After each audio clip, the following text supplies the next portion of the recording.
So hello everyone and welcome to CiC's webinar for June 2022. The topic today is money and mental health. My name's Harry Key. I'm the head of global specialist services for CiC. Very complicated title, but basically I'm a psychotherapist. But I work with a lot of our customers, a lot of the organizations that employ us to look after their staff, to put together webinars or seminars and topics that we know are linked with mental health. And one of them today is money, and that's what we're going to be looking at for our session this morning.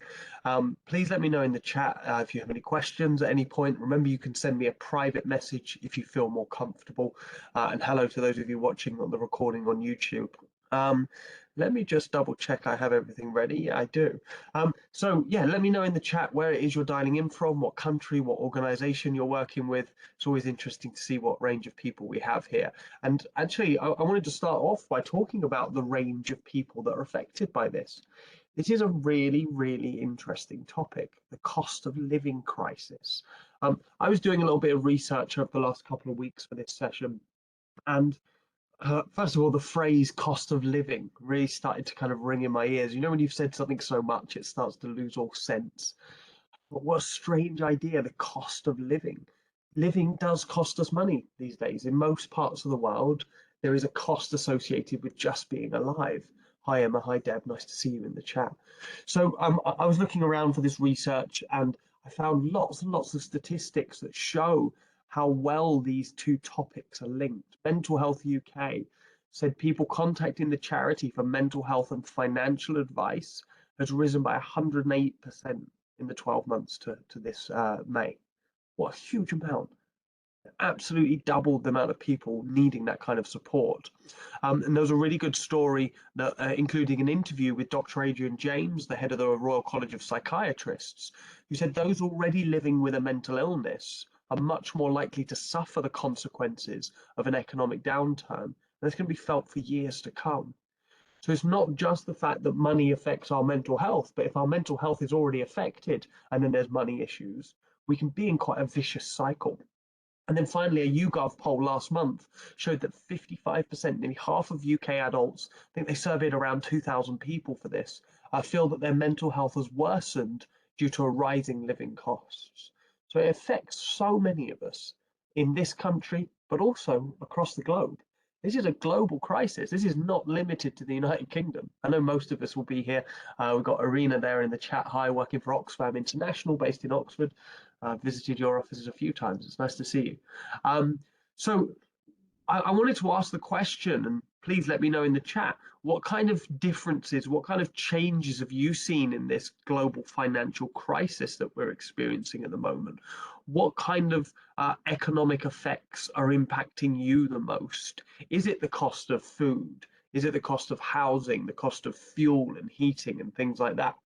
I've put a few statistics here from the countries around the world that I was able to research. Australia, cost of vegetables up 12.5% in a year.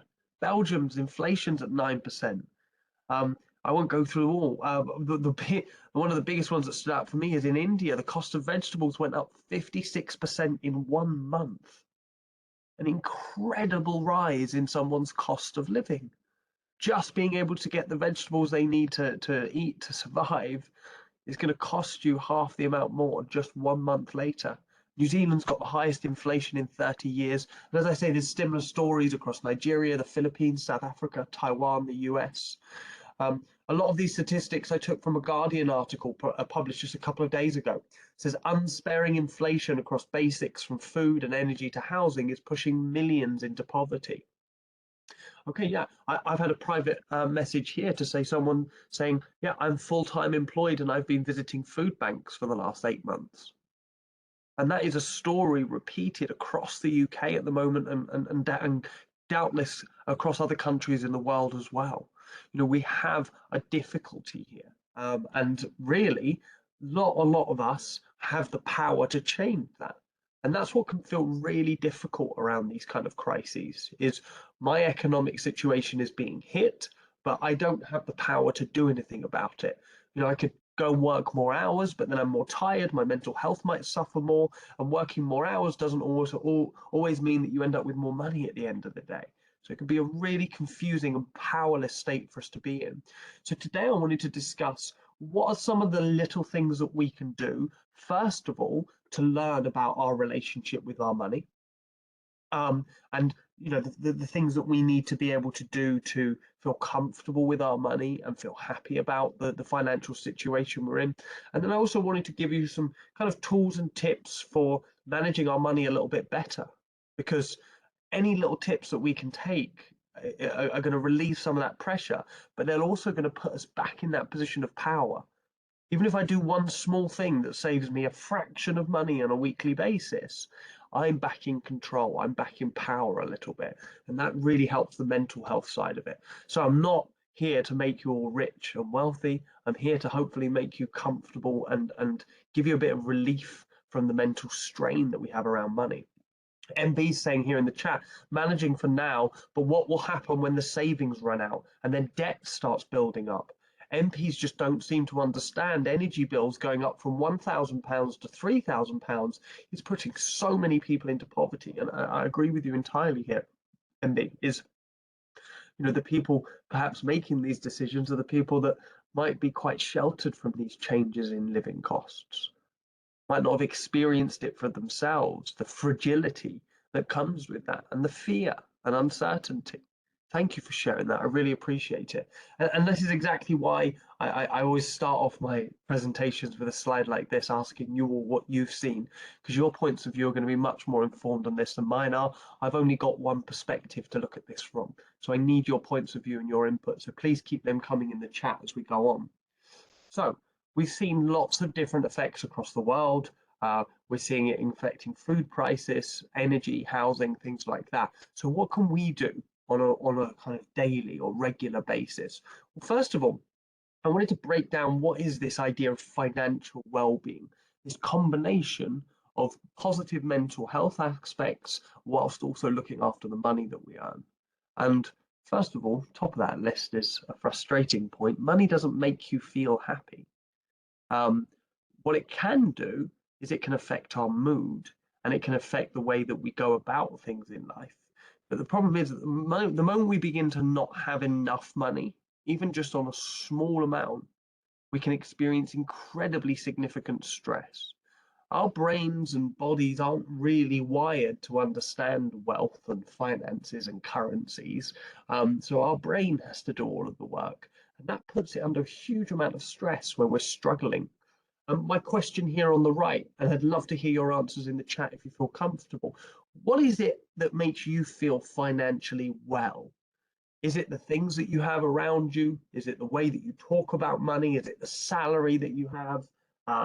Is it some things that you do to save money and put money aside? Is it investments? What is it that helps you feel, do you know what, financially I feel comfortable and solid? Let me know in the chat.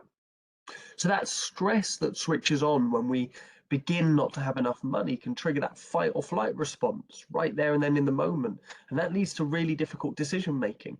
If you've been to any of my previous presentations, I talk a lot about the brain, a lot about certain parts of our brain switching off when we're stressed, when we're in this fight or flight response. One of them being our control of our emotions. And making those uncontrolled emotional decisions about money can be really devastating.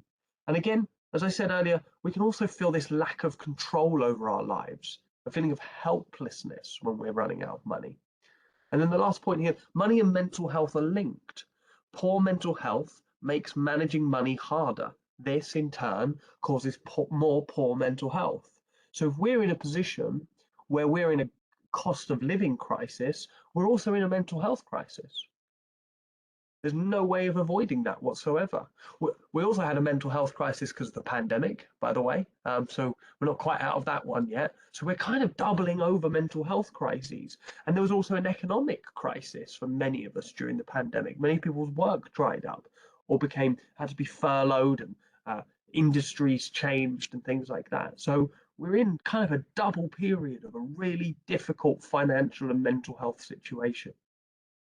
Claire says to me here, it's whether I feel I can go away on holiday if I want to. Nothing too expensive, just time away in the UK. What a great way of metering what makes you feel financially well is, that ability to be able to kind of get away, see somewhere different. have a little bit of a break from whatever's going on. Yeah.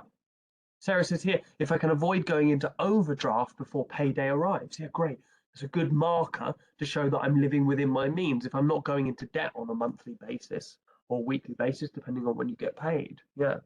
Gemma says here, knowing that my salary covers the bills with a little bit of spending money left over. Yeah, so again, we're talking about that same kind of capacity, that capacity to meet all of my financial obligations and then leave you with enough money for enjoying some things and perhaps going on holiday.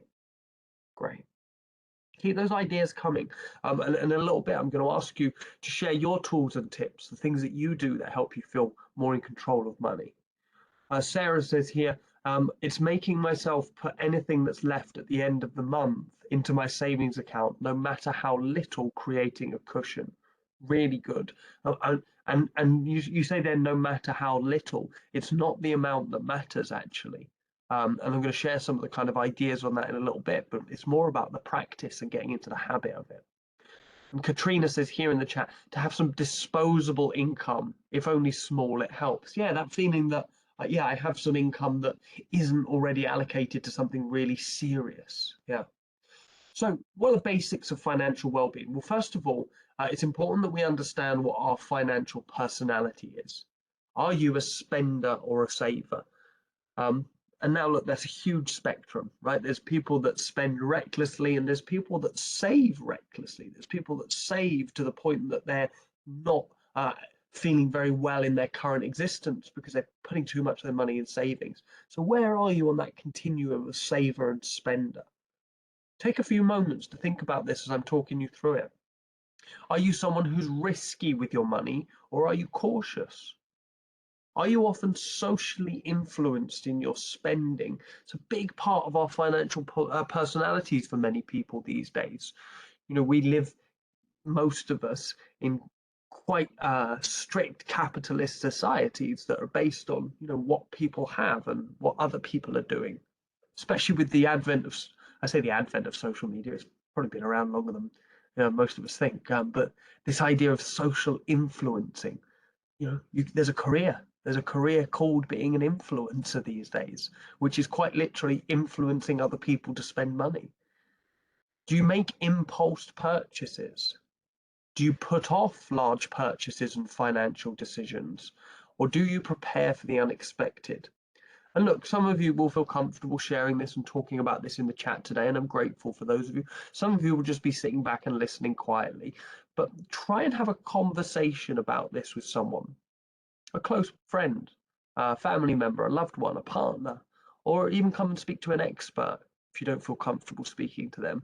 One of the biggest difficulties that we have around money is the secrecy around it. We've generated this kind of taboo in my culture here in the UK around, you know, oh, we don't really discuss money. Well, what if I need to discuss money? What if I'm scared about my financial position? What if I don't understand the financial situation I'm in? Where do I go and who can I speak to? Sarah says here, those social influencers are in for a shock in the near future. Oh, I'd love to hear why, Sarah. Yeah. MB says, I'm cautious with money, still affected by things that happened 30 years ago. So really good spot there, MB. You've spotted that there's something happened 30 years ago that changed the way that you see and work with your money.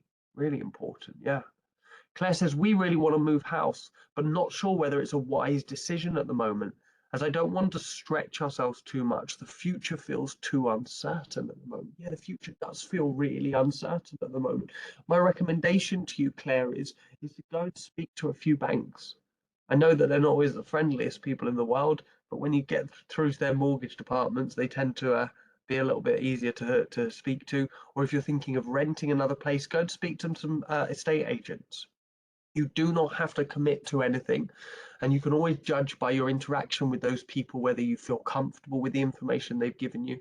But this idea of being able to generate a decision from myself, I think is really difficult around these large financial decisions. These ideas about, yeah, really kind of making things up in my mind that are suitable. You're not going to be able to work out in your head whether moving house is right for you now or not. It's going to be through practice. It's going to be through talking to people, and that often lessens the feeling of risk that we have. Yeah.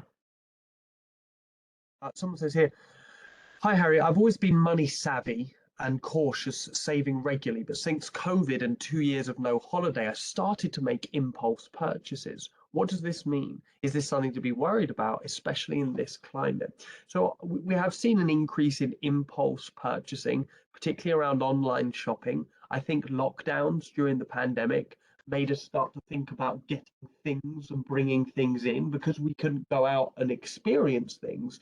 We were buying things to bring experiences into our lives. The amount of people I see out there on kind of skateboards and rollerblades and stuff and things like that, just getting kind of activities going. So my first question to you and my response here is to just have a little look at what those impulse purchases are. Are they increasing in the amount of money you're spending in these impulses? If that's the case, it could be that you've got into a bit of a kind of feedback loop that spending money feels good or feels right. But if they're not financially ruinous impulse purchases, have a look at what are the things that you're buying. What are those things that you're impulsively wanting in your life? And can you get them elsewhere? Can you get that same feeling from things that you already own or from people? Question. Gemma says here, for me, it's the uncertainty of the times which is affecting mental health. Just not knowing what's around the corner. Yeah. And as we said, that's linked in with the financial situation, right?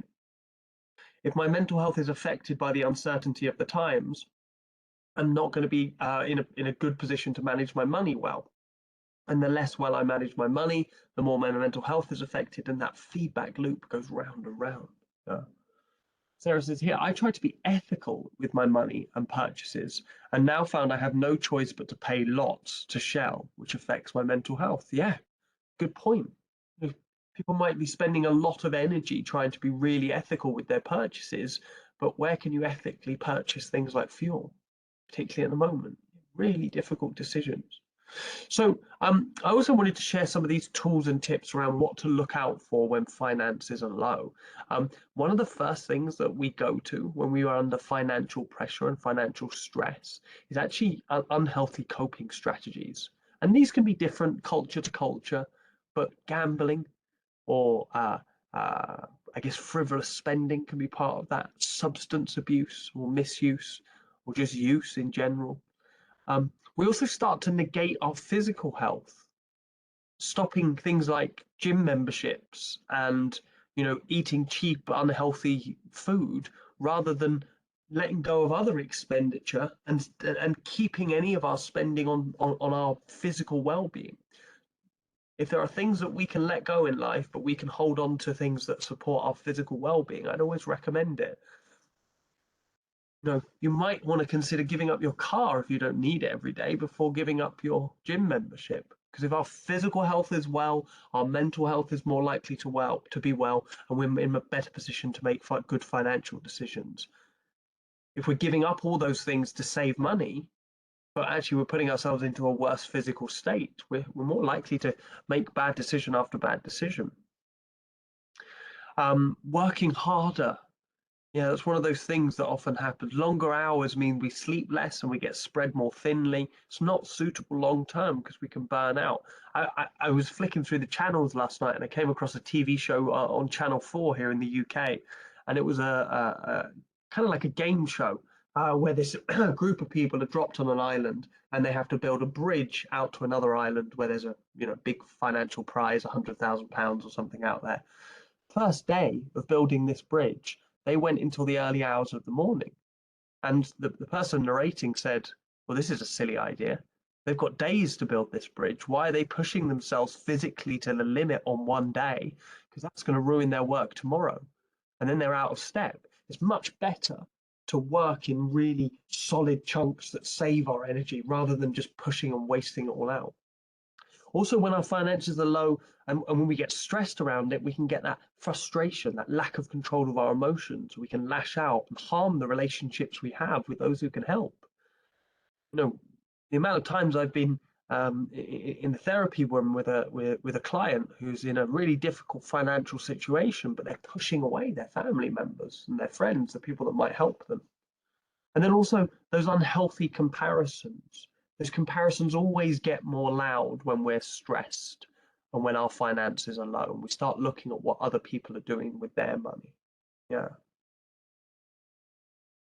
MP says here in the chat, it bothers me that you need money to save money, e.g. not having the money for solar panels that would save on energy bills. The wealthy get the solar panels, have the savings, and don't care about the rest of us. Yeah. So we're talking here as well about a wealth divide. We're talking about financial crisis, but we're also talking about a financial boom for some of the richest people certainly in our country, in the UK and other countries of the world as well. Yeah. Now, the wider that divide becomes, the bigger the discord is between these two kind of, I call them imaginary groups of people, because you say here the wealthy. Well, who are the wealthy? Where does that start? Where does that end? Who are considered the poor, and who's in the middle? Is there a middle left anymore, or are you just in one or the other camps? I do feel a lot of these kind of positions are being more and more polarized these days.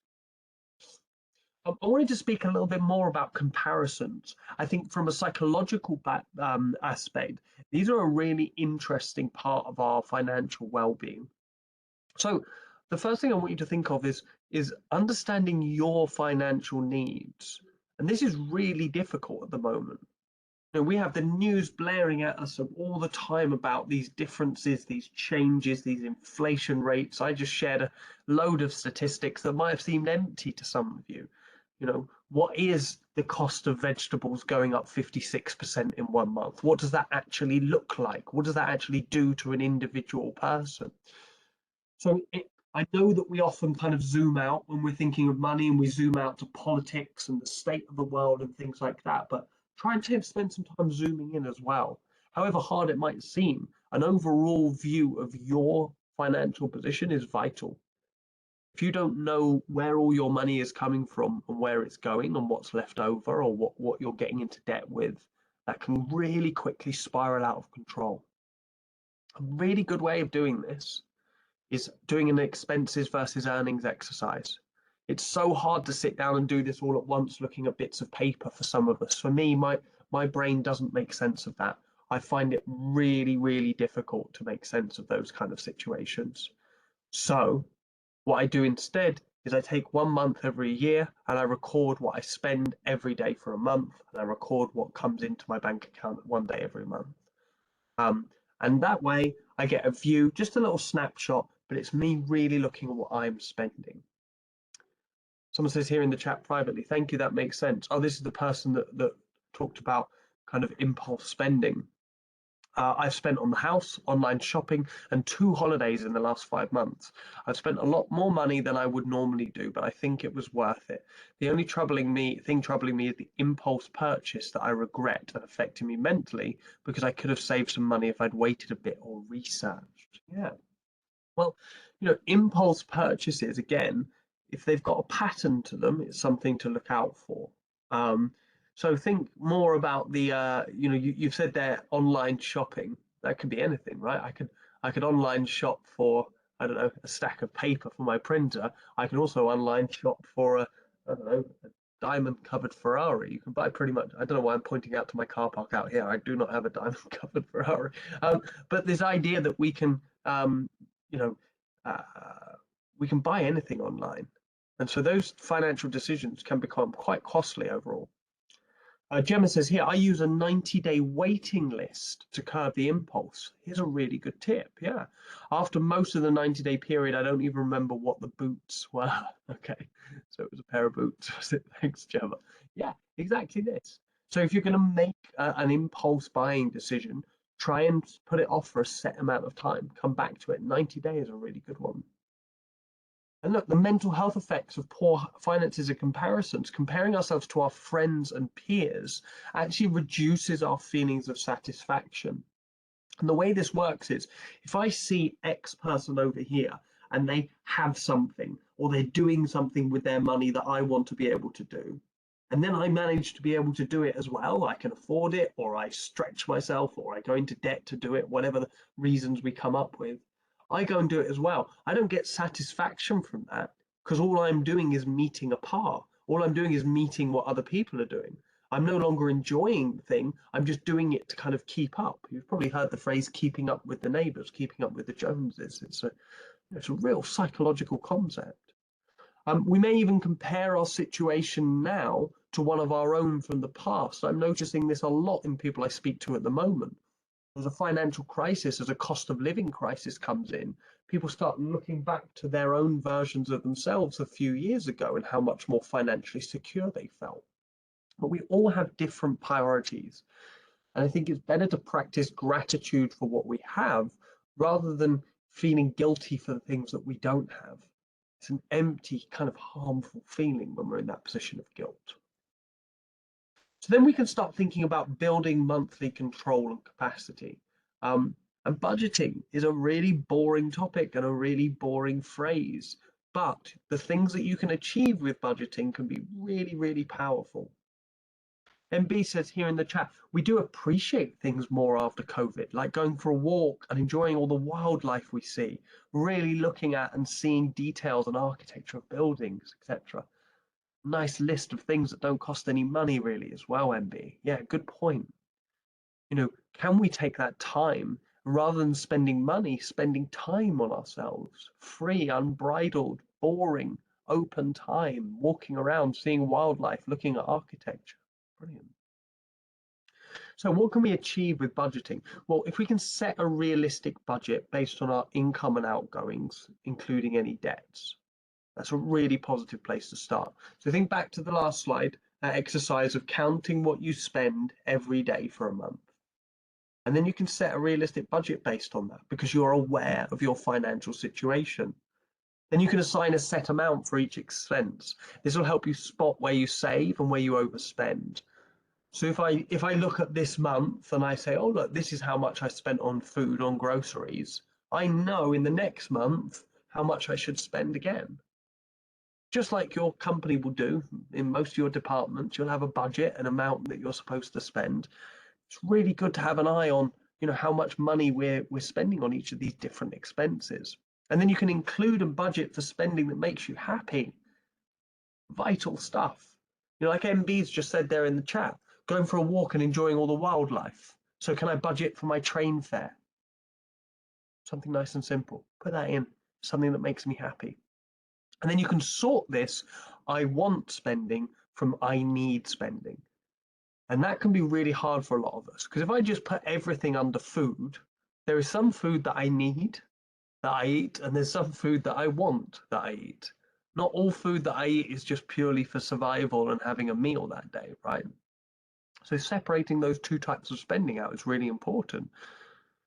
And I always aim for this 50-20-30 rule. It's one that I found, I can't remember where it was, a couple of years ago, on a website all about budgeting. And I'd never heard of it before. Don't know if some of you have. Let me know in the chat if you've come across this before. But the 50-20-30 rule, 50% of your monthly budget should be on fixed expenses, rent, mortgage, bills, etc. 20% goes to savings for the future, and 30% goes to discretionary spending, your wants.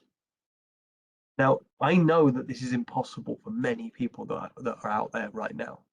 Having only 50% of your monthly budget going on rent, mortgage, bills, etc. But it's really important that we have a marker of where we'd like to get to. So that's why I say aim for the 50-20-30 rule. If you don't have any idea what percentage of your income is being spent on fixed expenses, mortgages, bills, rent, and things like that, you can be in quite a scary position financially. I know it's easier to close our eyes sometimes, but just trying that one exercise of finding out what your budget is will be a real calmer for your brain. Remember, I'm not trying to solve your financial situation here, but I'm trying to make it clearer for us so that our brain panics less, because the less of an effect that we have on our mental health, the more clearly we're able to engage with things. Sarah says, yeah, I really like that I want versus I need spending idea. Yeah, chocolate, exactly. Chocolate's a really good example of that. I might want it, but do I always need it? Sometimes I need it, or I feel like I do anyway. And then we can start looking to the future. Can you save now? Look at your budget to find out. Go back, do that monthly process, then you have a budget, you have something to work from. Then perhaps maybe if you're in a lucky enough position, if you're in a financially secure enough position, you can find ways to grow your money. And then looking at creating a buffer. This is one of my favorite things to talk about with financial well-being. Saving doesn't have to be directed towards a particular purchase. You can just be saving for a rainy day, as they say. You can just be putting some money aside, and it can be physically. I've got a picture of a piggy bank on the screen here. Absolutely nothing wrong with that. Because if we can prepare for those unforeseen expenses, when those unforeseen things happen, we're less financially shocked by them. So we're able to deal with the thing rather than focusing on the money. You know, let's say your boiler breaks or something like that. If you're not in a position to financially cover that, not only is your boiler broken, so your physical health is suffering, but it's stressful, incredibly stressful. So your mental health suffers as well. And guess what? It makes everything much, much harder to deal with. But if you've put a little bit of money aside for some unforeseen expenses, it takes the financial pressure off, which takes off the physical and mental health pressures. MB says here in the chat, see the positives. I want to lose weight and now I can't afford food above the basics, so I should lose weight. Yeah, I guess that's one way of looking at it, MB. I do see the positive in that. And look, any small amount of money you can put aside now will take some pressure off you should the unexpected happen. I put that example there, home repairs.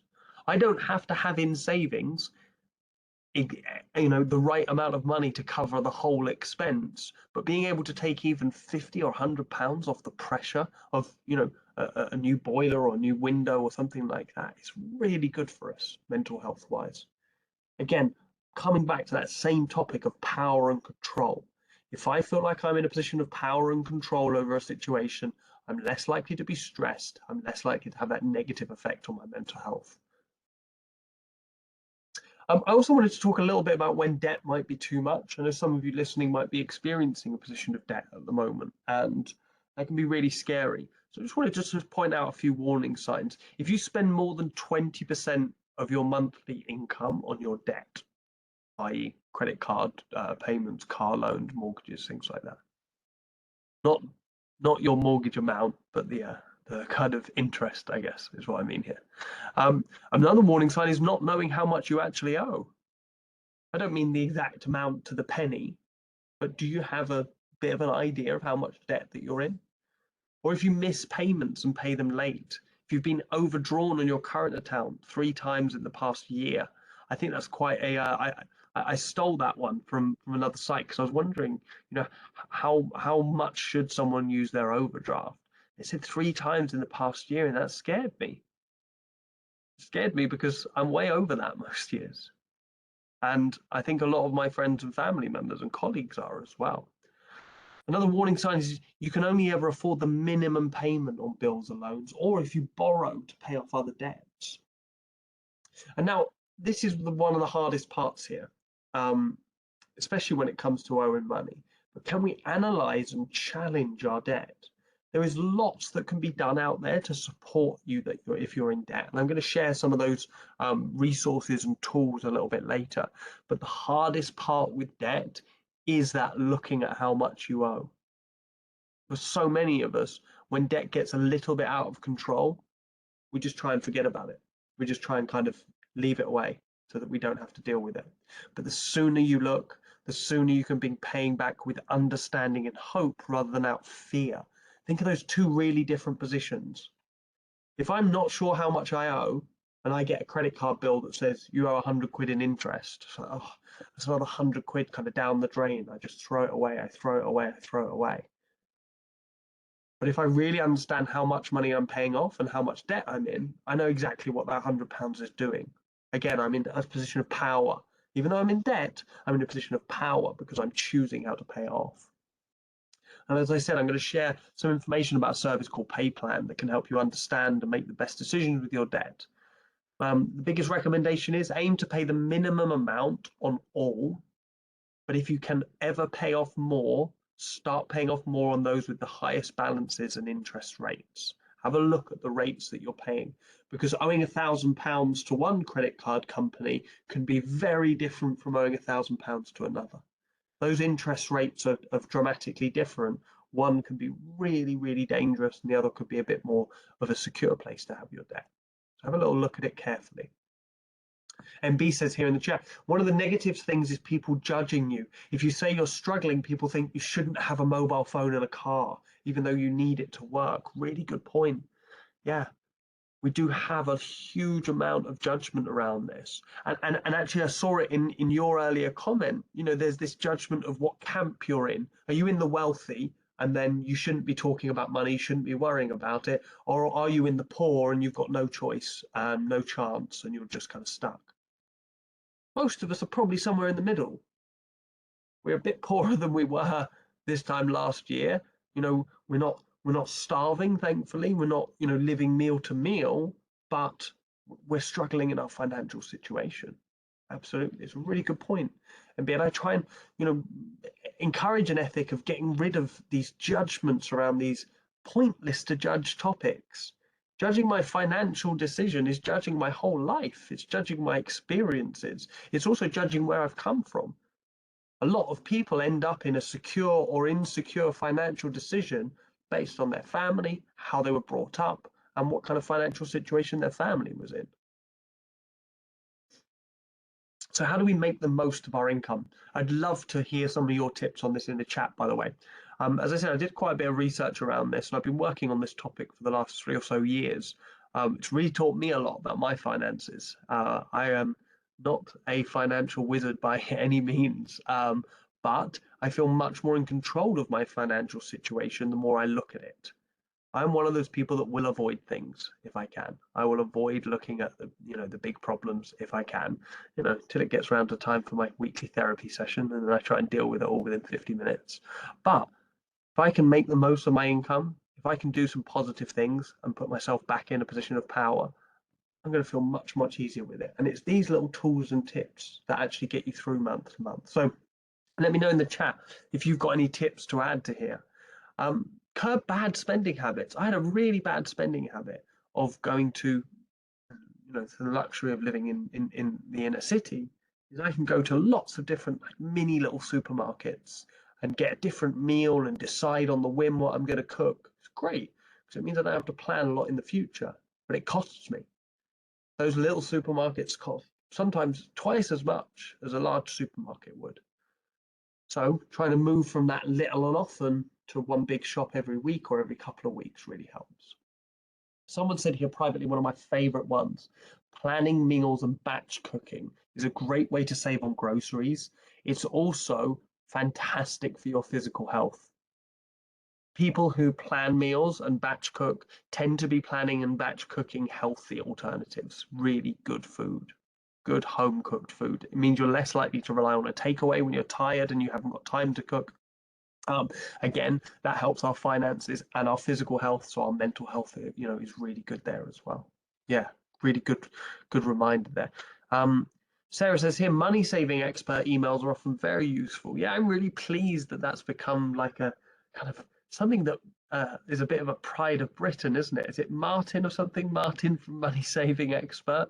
Just someone who's dedicated to saving people of the UK as much money as possible. Kelly says here in the chat, if I find doing one weekly grocery shop means I waste some food as the fresh food goes bad. Yeah, I was finding that at the beginning as well, Kelly. And actually what most positive thing came out about that is I learned how to store fruit and vegetables. Maybe you're already doing it perfectly and you're just, maybe the planning is a bit wrong or something. But for me, food was going bad because I was keeping the wrong vegetables in the wrong place and storing them next to each other in the wrong way and things like that. It was actually quite a fun thing to learn. So have a little look. Oh yeah, MT, so it is Martin Lewis. MB says, get the Martin Lewis weekly emails with lots of relevant information. Each supermarket has loss leader items. Use an app like trolley.co.uk to find the supermarket the cheapest for certain items. I've never heard of that one. Thank you. I'll give that one a go. Someone says here privately, putting savings into stocks and shares ISAs like Nutmeg or Vanguard gives better returns for those wanting to save for the long term. Thank you for that one. So stocks and shares ISAs like Nutmeg or Vanguard. I'm going to copy and paste that into the chat because I know I wouldn't be able to understand what that was if someone like me was just saying it out loud. But something for people to look into. If you have got some money to save on a monthly basis, putting it into a longer term stock or share ISA can give you some really good returns on your investment and a safe place to leave your money as well.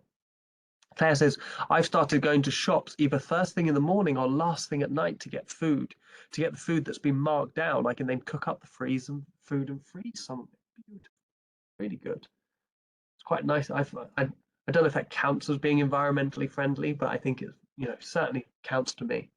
So the next bullet point here on my slide here is start saving today. It's a habit. Think of it as paying yourself and giving yourself extra money. Create a separate account. So easy to set up these days with online banking. Create a separate account. Doesn't have to be some fancy high interest long-term savings account or a stocks and shares ISA or anything like that. Just a basic savings account that you can add money to and withdraw whenever you like. Even if you're just putting in there £1 a week or £1 a month, it's a habit. If you don't start it, you won't keep doing it. So it's a habit to get into. The sooner you can get yourself into that saving habit, the sooner you'll get those kind of serotonin boosts. And again, you're starting to build that control and power.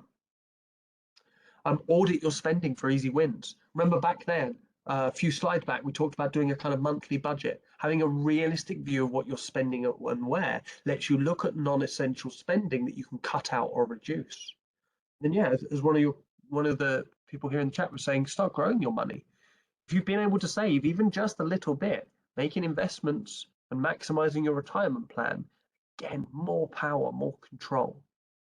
Got some more tools coming here in the chat. Someone says here, create a standing order for your savings to come out the first day after getting paid helps. That way you only use the money you have left in your account for the rest of your month. Automate this process, absolutely right. Take it out of your hands and having to make that physical decision. If saving is really difficult for you, that can help. One will suit some people and one will suit others. Some will prefer it to go out automatically. Some will like actually that feeling, that kind of serotonin hit of putting something into my savings account, of being in control and power. So have a little check. MB says here, our boiler finance ended and we kept a direct debit set up ready for the next big bill as you were used to the money going out for 2 years. Yeah, really good one. I did that with car payments actually. My car payments ended and I thought, oh, well now I've got an extra 100 or so quid a month. Brilliant. Actually, instead of doing that, I just kept that money going straight over into my savings. I never noticed the difference. Someone says here, thanks for this seminar and you're presenting. Great stuff. I've been saving £1 a day to 5 different savings accounts. So I got 50 quid already. Brilliant. And I like the way of using different savings accounts, trying different things out. It's going to be, the solution is going to be the one that you come up with, the one that suits you the best. You might find all these different tips and tools out there, but what do? We all adjust it slightly. We put our little finesse, our little spin on it. I think that's beautiful. Thank you. It says here privately, subscribe to newsletter at lovemoney.com. Go and check that one out as well, everyone. Sounds like a good one too. Great, thank you for sharing all those. So before we start finishing up, and then we'll have time for open Q&A, and we'll say goodbye to those of you watching on YouTube. I've got a few resources here. Come and look back at the recording. I'm going to put a link to the YouTube channel in the chat here for those of you that are here live. Come and look back at this recording and try out some of these links. The Money Advice Service has a really good budgeting tool. This is the one that I use. Like I say, 1 month a year, just sit down, look at all of your spending, mark down everything, get a realistic view of what you're spending and what's coming in. There's a slight difference between financial guidance and financial advice. This can be a bit confusing to people out there, but guidance is usually free and quite general. Have a look at the Money Advice Service link there.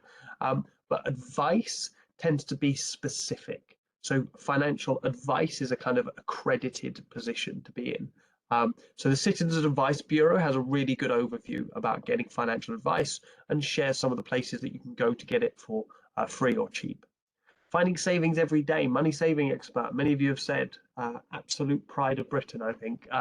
And there's an article back there from March 2020 which talks about some of the things that people could have done during the pandemic to increase their monthly spending, monthly savings. Some of those are still active. Some of those kind of government schemes and things like that that we can take advantage of, particularly if you're working from home. And I accidentally included a link from another organization. The CiC support that's available, those of you that are here that are subscribed to CiC as an employee assistance program, did you know your EAP offers a service that helps you manage your money? CiC for a long time, way before I started and joined the organization 8 years or so ago, CiC has partnered with PayPlan to offer leading debt management support. Combined with the emotional support on our 24/7 advice line, we can really assist you through the difficult situation from both the financial and the mental health perspective. And as we've seen today, those things are inexorably linked. And PayPlan offers so much other advice as well. They don't just deal with those that need immediate debt support, which they do really well, by the way. They will actually go and speak to all your debtors for you. PayPlan is an organization that's paid for by the big banks in this country. They pay for it as a charity to exist, to support and help people out of debt. They are really good at negotiating, combining, consolidating debts, and also at just, getting you the best deal on your debts possible, really. But they also offer guidance on making the most of your financial situations, checking your benefits, taking a lodger if you've got spare room. Really good way to increase your finances. Reducing utility bills, saving energy, smarter shopping, increasing your income, and saving where you can. Really good if you don't know where to go to talk to you about your financial situation and your money. This is a private, confidential place with experts who are, just really excited to talk about money, which is quite nice. I spent a really long time speaking to some of the people from PayPlan to really understand all their services, and they're really dedicated. If you are, again, as an EAP subscriber, you should have access to Well Online. That is the web address I'm putting in the chat here. If you don't know your login for Well Online, go and speak to your HR department or whoever manages your EAP benefit, and they should be able to point you in the right direction of your password. There's a section on there for money with all of our tools and tips, all of our help sheets on there, and we'll put a link to this recording on there as well. Cool. So if you are looking for more, as I say, sign up for our newsletter at cicwellbeing.com on our corporate site. Come and subscribe to our YouTube channel so you see more of these kind of videos. For CiC customers, go and contact your account manager. Maybe you want a few more of these training and group sessions. We'd be happy to provide them. For those of you that have never heard of CiC and are somehow here, it happens every month. Go and have a look on our website, cicwellbeing.com, and you can find out a bit more about all of the services that we can provide to you and your colleagues. Finally, the last thing for me to say is thank you to all of you that are here live. Thank you to all of you watching on YouTube. I'm going to end the recording now, and then we're going to have a little Q&A just here in the room. So thank you very much, and hopefully see you on the next one.